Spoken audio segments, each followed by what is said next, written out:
Hi, my name is Jamal Kilthorpe, and this is my theater academic portfolio. So, in the class, we basically just went over the ideas of Greek theater, Renaissance or Elizabethan theater, and American theater, which Greek theater being, of course, the first and founding part of theater.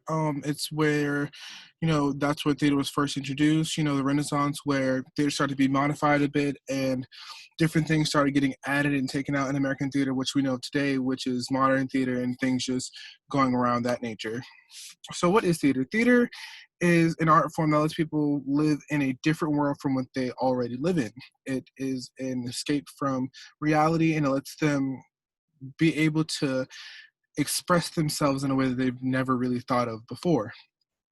To me, it's been a getaway of my emotions and all of my fears and all that because, everyone goes through things. Like me, I lost a few relatives, and like even during that time, theater just always been there for me, and I always find a home in the theater world, whether it's like me just being bored and wanting to just do something to me needing something to lean on.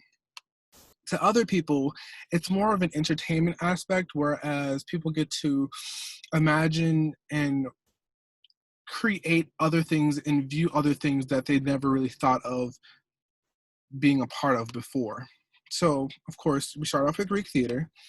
And Greek theater basically started off as a way to praise and celebrate the gods and different kings and queens and all of that. So, of course, Greek theater was founded, well, not founded, but it was created under the god Dionysus, who is the god of theater and wine. And it kind of, the way it worked was they kind of used it as a competition event where like different tribes would sponsor, different families would sponsor to see who would win against who and who had the best performance. And then it started evolving after that. So one of the things I liked about Greek theater is the intricate masks because the masks did not they weren't basic masks, that they had so much detail added to them, like the eyebrows, the rippling of skin, the curls of beards of people who they would mask. And another thing that I like learned from there is that they serve a greater purpose rather than just performing. So I really took that and stuck with it. Renaissance theater. So this is the medieval theater where we were introduced to William Shakespeare. This happened during like the 15th, 16th, 17th centuries. And we were introduced to the idea of the pageant wagon, which was a movable stage that traveled throughout the land and performed biblical, godly, religious Christian plays. So my favorite thing about the Renaissance, of course, is Shakespeare because he explored ideas of he explored different themes like cross-dressing, revenge, death, and many more that people haven't really talked about yet in his time, of course. And one of the things that I liked about it was to cherish everyone because there was a period in time in medieval theater where theater was not a thing at all. They only used theatrical beings for the entertainment of noblemen and knights.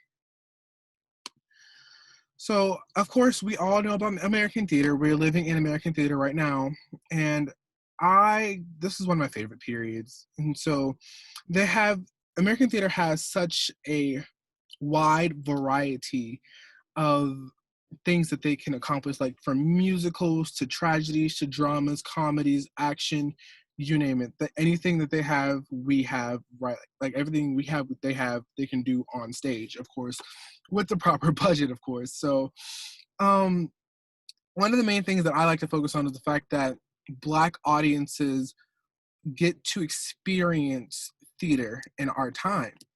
And so that's one of my favorite things is the fact that Black artists and playwrights and actors and all that jazz were able to incorporate their ideas and input inside of theater, and they had a voice to carry on with the theatrical nature.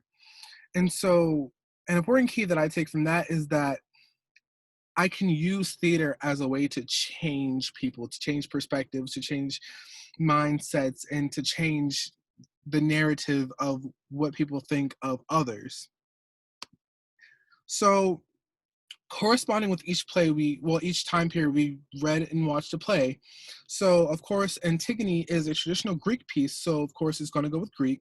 And one of the main things I liked about the play, I'm not going to really spoil it too much, is that they incorporated a chorus, which a chorus is a group of men singing that has different parts of importance to the play. They kind of amplify the emotions of a certain character, like a protagonist or an antagonist, and they kind of are yes men in a way for this particular show. You can see chorus men singing preludes, interludes, and things like that. So, Taming of the Shrew, of course, was our Renaissance piece, and I chose this particular picture on the slide because during that time, that's still when women were not allowed to be in theater and act, with the exception of that one woman on stage.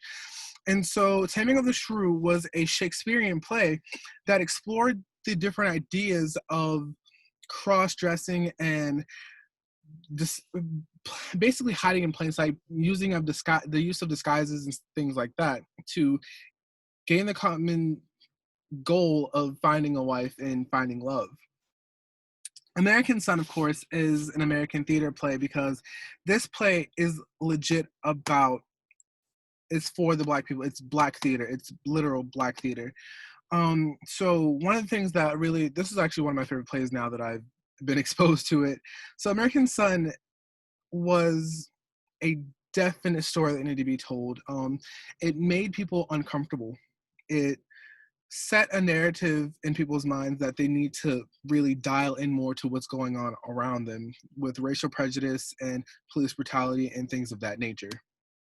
So the key idea I gained was that all forms of theater take bases in foundation from Greek theater, which is true because Greek theater came first.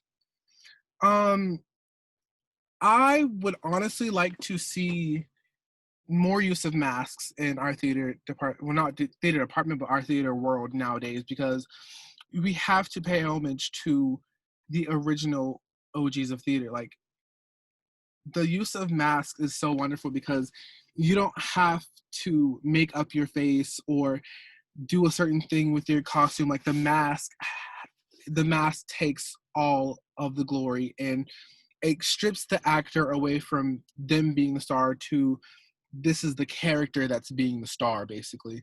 Another thing I'd like to see is, of course, Pageant Wagon in Charleston, because I honestly think it'd just be so cool to see one up live in person.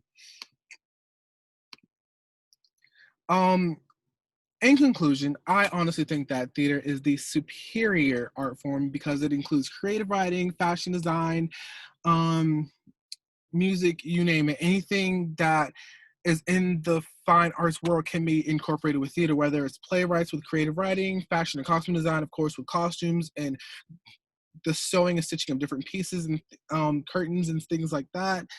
And even visual artists with lights set, and then, of course, musicians with sound and music. So, theater to me is the best art form there is known to man, and I don't think that anyone else could probably say that there's another better fine art. So, that's the end of my presentation. I'd like to thank you for listening and hope to see y'all next year.